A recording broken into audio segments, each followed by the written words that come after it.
एक तरफ से पीड़ाएं पीड़ा दी जा रही हैं और दूसरी तरफ पीड़ा ही पीड़ा सही जा रही है। बहुत लोग हैं दुनिया में,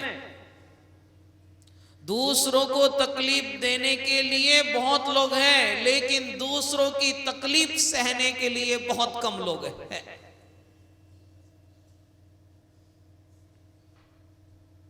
खूब मनमानी चलती रही, उसके जो मन में आया उसने वो किया। ऐसा नहीं था कि जो शक्ति सहन कर रही थी वो कोई कमजोर थी, ऐसा नहीं है। जो मैं बात कह रहा हूं आप समझ रहे हो। अगर कमट अपनी मनमानी करता रहा तो इसका अर्थ ये नहीं कि पार्श्वनाथ कमजोर थे, ये मत समझना। ये मत समझ लेना कि अगर किसी का दुख, किसी की पीड़ाएं, किसी की यातनाएं कोई सहन कर रहा है तो वो कमजोर है इसीलिए सहन कर रहा है। ऐसा हो सकता है दुनिया में कि कमजोर लोग यातनाएं सहन कर लेते हो, लेकिन कमट जिनको यातनाएं दे रहा था वो कमजोर नहीं थे। मैं आपको एक बात बता रहा हूं कि दुख पार्श्वनाथ जैसी आत्मा के पास भी थे। आप अपने छोटे छोटे दुखों पर घबराते हो, डरते हो, परेशान हो जाते हो। दुख प्रभु राम के पास भी थे। ऐसा नहीं था कि दुख राम के पास नहीं था। 14 साल तक वनवास में रहे, कष्ट ही कष्ट सहन किए, पीड़ा सहन की। कमट का उपसर्ग पार्श्वनाथ सहन करते रहे, नाक तक पानी भर दिया, पत्थर बरसाए, ओले बरसाए, क्या नहीं किया उसने, क्या नहीं किया। दुख आपसे ज्यादा उन्होंने सहन किए, आपसे ज्यादा वेदनाएं उन्होंने सहन की, आपसे ज्यादा कष्ट उन्होंने सहन किए, लेकिन उनके चेहरे पर कभी सिकन नहीं आई। उनके चेहरे पर वो दुख का भाव कभी प्रकट नहीं हुआ। दुख सीता के पास भी थे, लेकिन सीता दुखी नहीं थी। दुख पार्श्वनाथ के पास भी थे, लेकिन पार्श्वनाथ दुखी नहीं थे। दुख प्रभु राम के पास भी थे, लेकिन राम कभी दुखी नहीं थे। जाकर के चेहरे देखो उनके, कितनी मुस्कुराहट है उनके चेहरों पर। जितना जितना उपसर्ग हुआ उतनी प्रसन्नता बढ़ी, जितने कष्ट सहे उतना आनंद बढ़ा। क्यों? क्योंकि जो कष्ट सहन नहीं कर सकता है उसके जीवन में आनंद का झरना झर नहीं सकता है।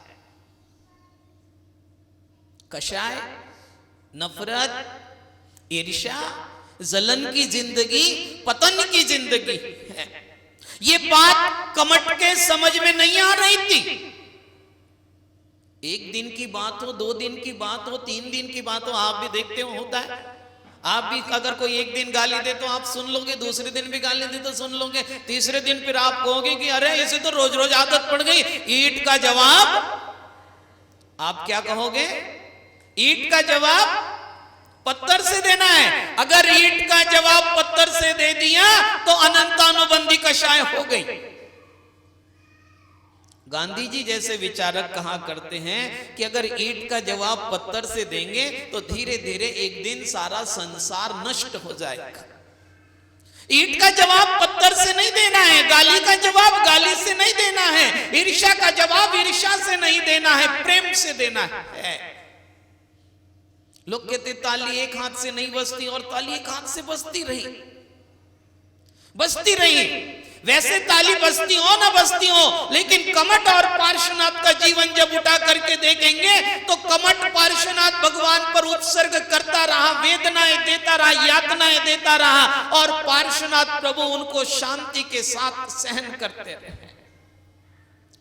उन्होंने कमट की किसी बात का जवाब नहीं दिया। महान लोग जवाब नहीं देते हैं, महान लोग दूसरों के द्वारा दी गई पीड़ाओं को सहन करते हैं। ईंट का जवाब पत्थर से कैसे दे देंगे? गाली का जवाब गाली से कैसे दे देंगे? बंदूक का जवाब बंदूक से कैसे दे देंगे? नहीं, ये हिंसात्मक प्रणाली है और जो हिंसा में जीता है वो कभी महापुरुष नहीं हो सकता है। अगर भगवान पार्श्वनाथ आज हमारी श्रद्धा के केंद्र हैं, हमारी आस्था के केंद्र हैं, तो इसीलिए कि उन्होंने अहिंसा और सत्य का आचरण किया, इसीलिए इतनी कड़ाके की सर्दी में भी हम सुबह पार्श्वनाथ भगवान की प्रतिमा का अभिषेक और पूजन करना पसंद करते हैं। अगर इन्होंने अहिंसा सत्य के मार्ग को स्वीकार न किया होता, समता के मार्ग को स्वीकार न किया होता, तो शायद आज ये भी हमारी पूजा के पात्र न होते। हम इनसे प्रार्थना करते हैं कि जो गुण आपके पास है उन गुणों की प्राप्ति हमको भी हो जाए। क्रोध करना आसान काम है, बहुत आसान काम है। किसी को गाली देना बहुत आसान है, लेकिन दूसरे का क्रोध सहन करना, दूसरे की गाली सहन करना उतना आसान नहीं है। प्रभु पार्श्वनाथ कमट के उन तमाम यातनाओं को सहन करते हैं। ईर्ष्या और नफरत का जीवन हम भी जी रहे हैं, घृणा और नफरत का जीवन हम भी जी रहे हैं, लेकिन इनके चरित्र से प्रेरणा मिलती है कि आपस में प्रेम करो। दुश्मनी की जो बात है, छोटी छोटी बातों पर दुश्मनी, छोटी छोटी बातों पर वैर विरोध, जानते हो इस दुश्मनी का परिणाम क्या होगा? आज पूरा भारत उस दुश्मनी की आग से झुलस रहा है। आज पूरे भारत की शांति में अभाव है, पूरे भारत की शांति जल रही है। किसके कारण? नफरत के कारण, वैर विरोधों के कारण। अन्यथा जिस भारत की कल्पना आज से 100 साल पहले की गई थी, आज उस भारत का नक्शा कहीं उस तरह से नहीं दिखाई देता जो कल्पना भारत में की गई थी। और अगर आज भी देश के किसी कोने में अगर शांति है तो वो शांति अहिंसा और सत्य के कारण है, प्रेम के कारण है, नफरत के कारण नहीं है। नफरत की आग सबको जलाती है। कमट अपनी मनमानी करता रहा, उपसर्गों पर उपसर्ग, वेदनाओं पर वेदनाएं, यातनाएं पर यातना देता चला जा रहा है। और पार्श्वनाथ ध्यान में लीन है। उनका जवाब मुंह से नहीं निकलता है, उनका जवाब साधना से निकलता है। हम जिनकी आराधना करते हैं हमें इनसे प्रेरणा लेनी चाहिए, हमें इनसे कुछ शिक्षाएं लेनी चाहिए। इनकी केवल पूजन नहीं करना है, इन्होंने जिन आदर्शों को अपने जीवन में उतारा है उन आदर्शों के पथ पर हमें चलने का साहस करना है। क्यों जिए नफरत में, क्यों करे क्रोध, क्यों जले कषायों की आग में? क्योंकि जो कषाय की आग में जलता है वो नरक का पात्र बनता है। अपने को दुख क्यों दे रहे हैं? क्रोध करने वाला भले ही दूसरे पर क्रोध कर रहा हो, लेकिन वो दूसरे को क्रोध में विवेक नहीं रहता है, क्रोध में भान नहीं रहता है कि क्या बोल रहा है, किसको गाली दे रहा है। कभी कभी तो अपने बच्चे को ही गाली दे देता है, अपने संतान को ही कभी कभी मूर्खता की औलाद बता देता है। आप सोचो, एक इंसान क्रोध में इतना भी भूल गया कि वो किसे गाली दे रहा है। जिस माँ से जन्म लिया दो भाइयों ने, वो दो भाई आपस में एक दूसरे को गाली दे रहे, माँ की गाली दे रहे, वो यही भूल गए कि वो दोनों एक ही माता से जन्मे। क्रोध सबसे पहले अटैक करता है बुद्धि पर, क्रोध बुद्धि को खा जाता है। जब क्रोध आता है तो विवेक नहीं रहता है, दिमाग काम नहीं करता है, चेहरे की प्रसन्नता नष्ट हो जाती है। कमट क्रोध का जीवन जीता है। दो तरह की यात्रा है, एक यात्रा शांति की है और एक यात्रा शक्ति की यात्रा है। भगवान पार्श्वनाथ शांति की यात्रा करते हैं और कमट जो है वो शक्ति की यात्रा करता है। एक यात्रा अहंकार की है और एक यात्रा समर्पण की है। भगवान पार्श्वनाथ अहंकार की यात्रा को त्याग करके समर्पण की यात्रा करते हैं और कमट जो है अहम की यात्रा करता है। जो अहम की यात्रा कर रहा है वो दुखी है, जो समर्पण की यात्रा कर रहा है वो सुखी है। जो शक्ति की यात्रा कर रहा है, देखिए जितना लोग शक्ति का प्रदर्शन करते वो उतने दुखी होते हैं, इसलिए गांधी जी ने भारत को आजादी दिलाने में शक्ति का प्रदर्शन नहीं किया, शांति का दर्शन दिया कि जो शांति में बात है वो शक्ति में बात नहीं है। क्योंकि जो लोग शक्ति की यात्रा करते हैं वो अपना अहम का प्रदर्शन करते हैं और अहम का प्रदर्शन हमारे लिए नुकसानदायी है। यही बात है कि कमठ के और पार्श्वनाथ के जीवन में यही फर्क है। यही फर्क है कमठ और पार्श्वनाथ के जीवन में कि कमठ जो है शक्ति की यात्रा कर रहा है, बड़ी विनम्रता के साथ। मरुभूति उसे कुछ नहीं पता था, उसे कुछ नहीं पता था कि घर पे क्या हुआ। वो कहीं बाहर गया हुआ था राजाज्ञा को लेकर, राजाज्ञा से बाहर गया हुआ था। जब वो घर वापस लौट करके आया तो उसने अपने बड़े भाई के बारे में जानकारी ली, तो उसका बड़ा भाई घर पे नहीं था। सारी जानकारी हुई, उसे पता था कि गलती मेरे बड़े भाई की है, पता था उसे। लेकिन इसके बाद भी उसने कहा कि नहीं, जो हुआ हुआ। वो वापस जाता है अपने बड़े भाई को बुलाने के लिए कि भैया जो हुआ उसे माफ कर दो।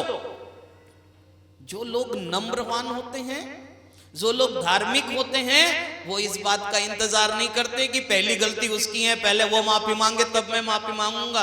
दो भाई मेरे पास में आए, आपस में बोलते नहीं थे। मैंने उनसे कहा कि चलो, समझाया, वो बोलने लगे। अब वो दोनों तैयार हो गए आपस में बात करने के लिए। सुनिएगा, बात सुनने की है। वो दोनों आपस में बोलने के लिए तैयार हो गए। मैंने कहा फिर देरी किस बात की है? एक ने आकर के मुझसे कहा कि पहले कौन बोलेगा? पहले कौन बोलेगा? जो धार्मिक है, जिसे कषाय समाप्त करनी है, जिसे विवाद समाप्त करने हैं, वो इस बात का इंतजार क्यों कर रहा है कि पहले वो बोले या मैं बोलूं? कमठ की गलती थी। मरुभूति इसके बाद भी कमठ के पास जाते हैं, अपना सर झुका करके कहते हैं, वो हाथ में पत्थर की शीला लेकर के खड़ा है। वो इंतजार में, क्योंकि वो कषायों की आग में जल रहा था, वो इंतजार कर रहा था कि मेरा दुश्मन, अब भाई दुश्मन हो गया। वक्त नहीं लगता भाई को दुश्मन बनने में, वक्त नहीं लगता बाप बेटे की दुश्मनी में। क्या पता कब क्या हो जाए। अब वो जो कल तक सगा भाई था, अब वो दुश्मन हो गया, कहने लगा आ गया मेरा दुश्मन। मरुभूति बड़ी विनम्रता के साथ कहते कि भैया ये सब मेरे कारण हुआ, उसका कोई दोष नहीं था। जो धार्मिक लोग होते हैं, अपनी गलती न भी हो तो भी अपनी गलती स्वीकार कर लेते हैं। गलती करने का तो प्रश्न ही नहीं है, दूसरों की गलती को भी अपनी गलती मान लेते हैं और किसी तरह से उस कषाय को शांत करने की कोशिश करते हैं। मरुभूति कहने लगा कि भैया मेरी गलती है, मुझे घर से बाहर नहीं जाना चाहिए था। अगर मैं घर से बाहर नहीं गया होता तो आपके साथ ऐसा दुर्व्यवहार न होता। बड़ी विनम्रता की बात कह रहा है अपने भाई के पास, चरणों में झुक गया। उसके मन में कषाय जल रही है और उसके हाथ में जो पत्थर की शीला थी। मित्रों देखिए कषाय का परिणाम, एक व्यक्ति आपके चरणों में झुका हुआ है, इसका मतलब है कि उसके ऊपर से पत्थर मार दो। ये वीरता नहीं है, ये कमजोरी है। और ये कमजोरी कषाय में होती है, धर्म में नहीं होती है। कोई तुम्हारे घर भोजन करने के लिए आया है, तुम भोजन में जहर मिला दो। कोई तुम्हारे साथ मित्रता से गले लग रहा है, तुम उसके पेट में चाकू छुरे ठोक दो। नो, ये धर्म नहीं है। धर्म ये प्रेरणा नहीं देता है। मरुभूति तो नतमस्तक है भाई के चरणों में कि भाई सब भूल जाओ और घर वापस चलो, घर वापस चलो। क्योंकि अपने घर में जो आनंद है वो कहीं आनंद नहीं है। आप भी कभी किसी टूर पर घर पे, चाहे आप कितने परेशान हो जाओ, आप घर पे रहते रहते कितने बोर हो जाओ, 2-4 दिन कहीं घूमने के लिए चले जाओ, चौथा दिन अपना घर ही याद आएगा। अपने घर में जो आनंद है वो बाहर आनंद नहीं है। मरुभूति यही कहने लगा कमठ से कि भैया घर चलो, जो आनंद घर में है वो आनंद कहीं बाहर जाकर के नहीं है। लेकिन वो तो कषाय की आग में जल रहा था। मरुभूति प्रेम का संदेश लेकर के गया हुआ है। आज शांति का संदेश कोई नहीं लाता, आज प्रेम का संदेश कोई नहीं आता। एक आदमी दूसरे आदमी के कान में चढ़ रहा है, इसका मतलब समझ लो कि वो अशांति का संदेश दे रहा है, वो नफरत का संदेश दे रहा है, वो ईर्ष्या जलन का संदेश दे रहा है। आज प्रेम का संदेश देने वाले, शांति का संदेश देने वाले आज दुनिया में कम हो गए। इसीलिए देश नफरत की आग में झुलस रहा है, ईर्ष्या की आग में झुलस रहा है। पार्श्वनाथ प्रेम का संदेश लेकर के गए थे मरुभूति के रूप में। मधुभूति प्रेम का संदेश लेकर गया था, कहने लगा भैया घर चलो, इन बातों को समाप्त करो और कोशिश करो आप लोग भी जितने विवादों को जल्दी समाप्त किया जा सके, दुश्मनी को जितने जल्दी खत्म किया जा सके, नफरत को जितना जल्दी बुझाया जा सके बुझा लो इस ईर्ष्या की आग को। अगर ये आग जलती रही तो धीरे धीरे एक दिन तुम्हें भी जला करके राख कर देगी। ये मत समझना ये दूसरों को ही जलाएगी, ये एक दिन तुम्हें भी जला करके राख कर देगी। और ऐसी आग को जलाने से क्या फायदा, जो दूसरों को तो जलाए जलाए, एक दिन हमें भी जला करके रख दे। वो ईर्ष्या की, नफरत की, द्वेष की आग में जल रहा था, उसने शिला ली और मरुभूति के शरीर पर डाल दी। उसके मन में इस बात का पश्चाताप नहीं है, यहां भी कषाय शांत नहीं हुई, यहां भी दुश्मनी की बात शांत नहीं हुई, मारने के बाद भी अगले भाव में और दुश्मनी के रूप में जन्म लेता है। कितने भावों तक?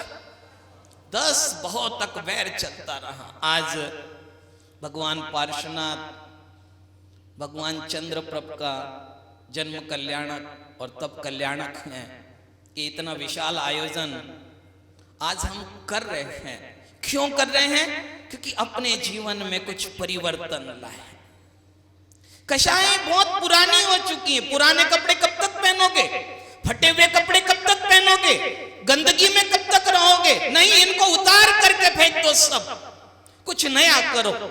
कुछ नया करोगे तो आनंद आएगा। मकान जब जर्जर हो जाता है तो उसको पुनः दोबारा रिपेयरिंग किया जाता है, दोबारा बनाया जाता है। नए मकान में रहने का आनंद अलग है। अब ये जिंदगी कषायों के साथ पुरानी हो गई, नफरत के साथ पुरानी हो गई। अब कुछ नया सोचो, और वो नया सोचने के लिए भगवान पार्श्वनाथ का चारित्र, मैं कहता हूं जिस व्यक्ति ने अपने जीवन में एक बार पार्श्वनाथ का चरित्र पढ़ लिया तो उसके चरित्र में परिवर्तन आ जाएगा। लेकिन पढ़ना पड़ेगा पार्श्वनाथ का चरित्र।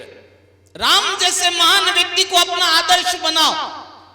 अगर आज का बाप किसी बेटे से यूं कह देता कि तू 14 साल वनवास, 14 साल, 14 दिन भी नहीं जा सकता, 14 मिनट भी नहीं जा सकता, 14 सेकंड भी नहीं जा सकता। एक काम तो कर सकता है कि बाप को ही 14 साल के लिए घर से बाहर कर देगा। आप देखिए जितना पवित्र जीवन था, कि वचन तो दशरथ का था, राम का वचन नहीं था, दशरथ का वचन था।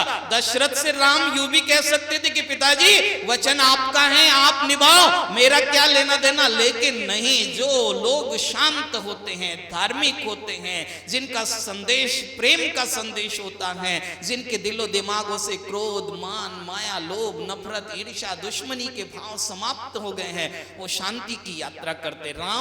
राम शांति की यात्रा कर रहे हैं।